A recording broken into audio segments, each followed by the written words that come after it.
un error súper frecuente con los estudiantes hispanohablantes. El error era querer traducir una frase tipo, no existe el olvido. Mira, te voy a explicar. No existe el olvido. La persona quería traducir esto. ¿Y qué propusieron, il n'existe pas l'oubli. ¿Ok? Palabra por palabra, eso es correcto, pero la estructura es más que falsa, es totalmente, incorrecta. ¿Y eso por qué? Mira, en español tú puedes usar un verbo sin sujeto, entonces tenés no existe. Y tú dices, ok, en francés tengo sí o sí que usar un sujeto con mi verbo. Entonces, ¡puf!, le agrego il. Pero no, eso no es tan fácil. Porque finalmente, ¿cuál es el sujeto de esta frase? Y sí, el sujeto de esta frase es l'oubli. Entonces, ¿cuál es la frase correcta? La frase correcta es l'oubli n'existe pas. Y ahí tenemos el verdadero sujeto antes del verbo.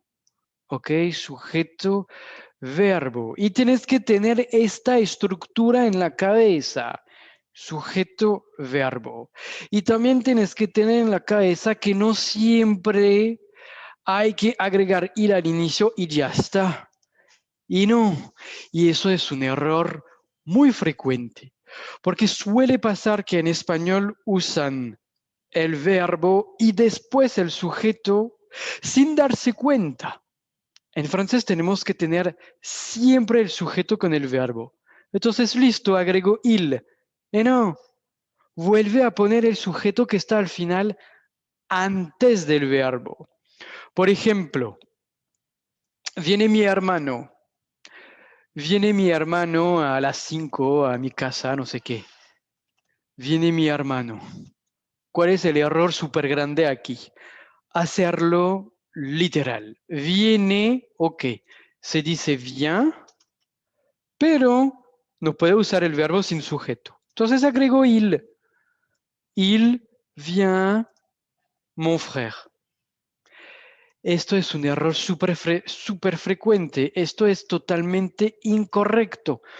No puedes así solamente agregar il con el verbo. No es tan fácil. A veces tienes que ver que el sujeto está después de tu verbo en español. Y entonces en francés lo tienes que volver a poner antes del verbo. Mon frère vient à 5 heures chez moi. Ta, ta, ta, ta, ta, ta. Recuerda que el sujeto siempre tiene que estar con el verbo, pero no es sí o sí un il que pongo aquí antes del verbo. No, no siempre es así.